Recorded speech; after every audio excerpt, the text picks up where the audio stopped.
Greenland को लेकर America और यूरोप के बीच चल रहा तनाव अब खतरनाक मोड़ पर पहुंच गया है।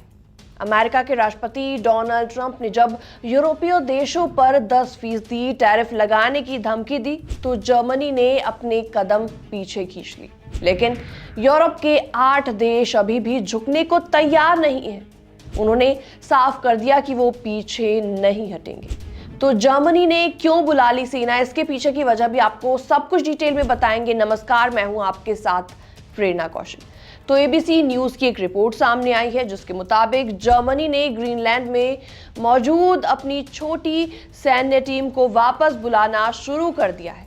करीबन 15 जर्मन सैनिक एक अलग यात्री विमान से डेनमार्क की राजधानी कोपेनहेगन लौट रही हैं। जानकार मानते हैं कि ये कदम डोनाल्ड ट्रंप के दबाव और टैरिफ की धमकी का सीधा असर है। तो जर्मनी नहीं चाहता कि अमेरिका से उसका सीधा टकराव हो, खास तौर पर जब उसकी अर्थव्यवस्था पहले से ही कमजोर दौर में है। जर्मनी भले ही पीछे हटा हो, लेकिन पूरे यूरोप का रुख अलग है। यूरोपीय यूनियन के बड़े नेताओं ने साफ कर दिया है कि वो अमेरिका की धमकियों से डरने वाले नहीं हैं। यूरोप के 8 देश अभी भी ग्रीनलैंड में अपनी सैन्य मौजूदगी बनाए हुए हैं और एकजुट होकर अमेरिका का सामना करने की बात कर रहे हैं। तो डोनाल्ड ट्रंप का ये टैरिफ प्लान आखिर है क्या? तो डोनाल्ड ट्रंप ने एक दिन पहले एक बड़ा ऐलान किया। यूरोप से आने वाले सामान पर 10% अतिरिक्त टैक्स, और ये टैक्स 1 फरवरी से लागू होगा। जी हां, तो अगर बात नहीं मानी गई तो 1 जून से टैक्स बढ़कर 25% हो जाएगा। ट्रंप ने साफ कहा है कि जब तक अमेरिका ग्रीनलैंड को नहीं खरीदेगा तब तक ये टैक्स चलते रहेंगे। तो ये पहली बार नहीं है जब किसी अमेरिकी राष्ट्रपति ने अपने ही नाटो सहयोगी देशों पर जमीन खरीदने के लिए आर्थिक दबाव बनाया है। तो ऐसे में किन देशों पर यह टैरिफ लगेगा, इसके बारे में भी आपको बताते हैं। तो डोनाल्ड ट्रंप ने कुछ देशों को इसमें टारगेट किया है, जिसमें शामिल है Denmark, Norway, Sweden, France, Germany, Britain, Netherlands, Finland. तो ये सब इसमें शामिल है। यही वो देश हैं जिन्होंने हाल ही में ग्रीनलैंड में अपनी छोटी सैन्य टुकड़ियां भेजी थी। तो जर्मनी के यू टर्न के बारे में भी आपको बताते हैं। तो जर्मनी का सैनिकों को वापस बुलाना दिखाता है कि वो अमेरिका से टकराव नहीं चाहता।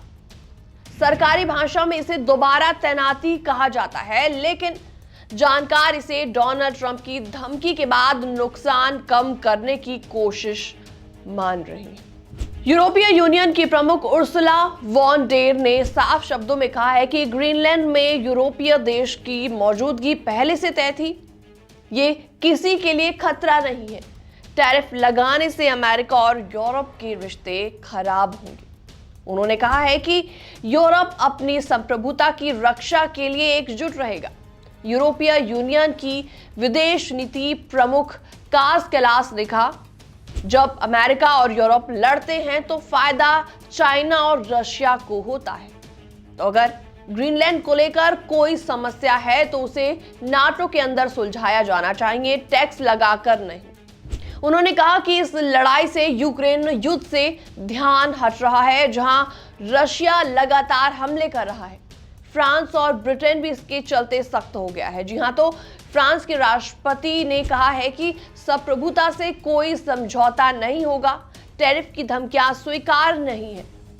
ब्रिटेन के प्रधानमंत्री कीर स्टारमर बोले, अपने ही नाटो दोस्तों पर टैक्स लगाना पूरी तरीके से गलत है। अब सबकी नजर 1 फरवरी पर टिकी हुई है। जी हां, तो जर्मनी का पीछे हटना डोनाल्ड ट्रंप के लिए छोटी जीत हो सकता है, लेकिन यूरोप का राजनीतिक नेतृत्व झुकने को तैयार नहीं है। अब सवाल यहां पर यही है कि क्या डोनाल्ड ट्रंप सच में 1 फरवरी से अपने सबसे करीबी सहयोगियों पर 10% टैक्स लगाएंगे? अगर ऐसा वाकई हुआ तो ये पश्चिम देशों की एकता को तोड़ सकता है।